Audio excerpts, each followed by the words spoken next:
حکیم لقمان کی دانائی کے تذکرے چہار سو پھیلے ہوئے تھے۔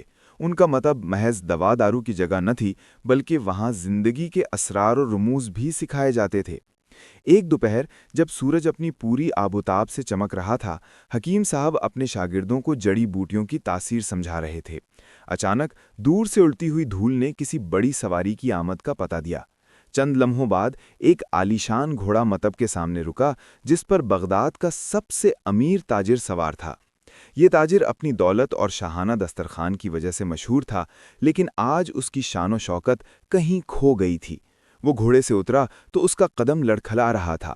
اس کا پیٹ غیر معمولی طور پر پھولا ہوا تھا اور چہرے پر کرب کے بادل چھائے ہوئے تھے۔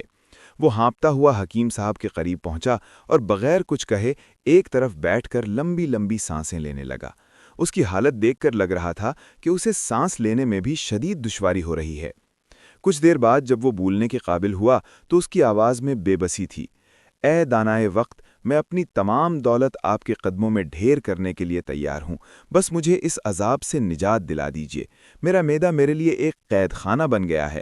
میں جو بھی کھاتا ہوں وہ گیس بن کر میرے سر کو چڑھ جاتا ہے، سینے میں ایسی آگ لگتی ہے کہ الامان۔ میں نے دنیا کے مہنگے ترین حکیموں سے علاج کرایا، کستوری اور عنبر جیسے قیمتی کشتہ جات استعمال کیے، لیکن ہر دوا نے الٹا اثر کیا۔ اب تو عالم یہ ہے کہ پانی کا ایک گھونٹ بھی پیتا ہوں تو پیٹ ڈھول کی طرح پھول جاتا ہے۔ حکیم لقمان نے خاموشی سے اس کی دکھ بھری داستان سنی۔ انہوں نے تاجر کی نبض پر ہاتھ رکھا اور کچھ دیر آنکھیں بند کر کے اس کی اندرونی کیفیت کا جائزہ لیا، پھر ایک گہری سانس لی اور مسکرا کر فرمایا، اے تاجر، قدرت نے تمہیں بہت نوازا، لیکن تم نے ناشکری کی۔ تم نے اپنے معدے کو ایک ایسا گودام بنا دیا جہاں صرف مال بھرا جاتا ہے، اسے صاف کرنے کا کبھی سوچا ہی نہیں۔ تمہارے اندر کی آگ تمہاری اپنی پیدا کردہ ہے۔ تم نے اپنی خوراک میں توازن کھو دیا، جس کی وجہ سے تمہارے معدے اور آنتوں میں وہ زہریلی گیسیں بھر گئی ہیں جنہوں نے تمہارے خون کی گردش کو بھی متاثر کر رکھا ہے۔ تاجر نے روتے ہوئے کہا، حکیم صاحب، مجھے بس اب اس سے نجات چاہیے۔ مجھے کوئی ایسی اکسیر دوا دیں جو میرے اس پیٹ کے طوفان کو ٹھنڈا کر دے۔ حکیم صاحب نے اپنے پاس رکھی ایک سادہ سی لکڑی کی ٹوکری سے مٹھی بھر ہری اور تازہ سونف نکالی اور تاجر کی ہتھیلی پر رکھ دی۔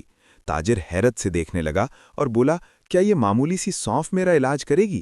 میں تو بڑے بڑے نسخے آزما چکا ہوں۔ حکیم لقمان نے سنجیدگی سے فرمایا، تم نے دولت کے نشے میں قدرت کی سادگی کو بھلا دیا ہے۔ یہ جسے تم معمولی سونف سمجھ رہے ہو، یہ معدے کا وہ چوکیدار ہے جو کسی بھی بیرونی دشمن، بدہضمی اور گیس کو اندر ٹھہرنے نہیں دیتا۔ اس میں وہ قدرتی تیل اور لطافت موجود ہے جو تمہاری آنتوں کی خشکی کو ختم کر کے گیس کو جڑ سے اکھاڑ دے گی۔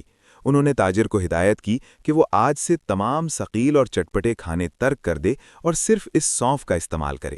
انہوں نے سمجھایا کہ سونف نہ صرف کھانے کو ہضم کرتی ہے، بلکہ معدے کے تپتے ہوئے ماحول کو ٹھنڈا کر کے جگر کو بھی تقویت دیتی ہے۔ تاجر نے بادل ناخواستہ حکیم صاحب کی بات مانی اور گھر جا کر باقاعدگی سے سونف کا استعمال شروع کیا۔ پہلے ہی دن اسے محسوس ہوا کہ اس کے پیٹ کا بوجھ ہلکا ہو رہا ہے۔ وہ گیس جو اس کے دل اور دماغ پر دباؤ ڈالتی تھی، آہستہ آہستہ خارج ہونے لگی۔ 3 دن گزرے تو اس کے چہرے کی زردی ختم ہوئی اور 5ویں دن اسے ایسی پرسکون نیند آئی جو برسوں سے اسے نصیب نہ ہوئی تھی۔ 1 ہفتے بعد وہ شخص دوبارہ حکیم صاحب کے پاس آیا، مگر اس بار وہ گھوڑے پر کسی بادشاہ کی طرح نہیں بلکہ ایک شکر گزار انسان کی طرح اترا۔ اس کا پیٹ اپنی اصل حالت میں واپس آ چکا تھا اور اس کی آنکھوں میں نئی چمک تھی۔ اس نے حکیم صاحب کے قدموں میں سر رکھ دیا اور کہا، حکیم صاحب، آپ سچ کہتے تھے، شفا سونے چاندی میں نہیں، اللہ کی دی ہوئی اس سادہ سی جڑی بوٹی میں تھی۔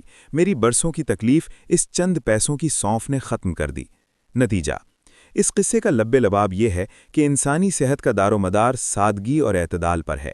معدے کی گیس اور جلن جیسی بیماریاں اکثر ہماری اپنی بے اعتدالی کا نتیجہ ہوتی ہیں۔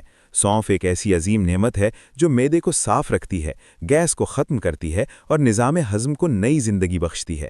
قدرت کی ان چھوٹی چھوٹی چیزوں میں اللہ نے وہ راز رکھے ہیں جو بڑی بڑی لیبارٹریوں کی ادویات میں بھی میسر نہیں۔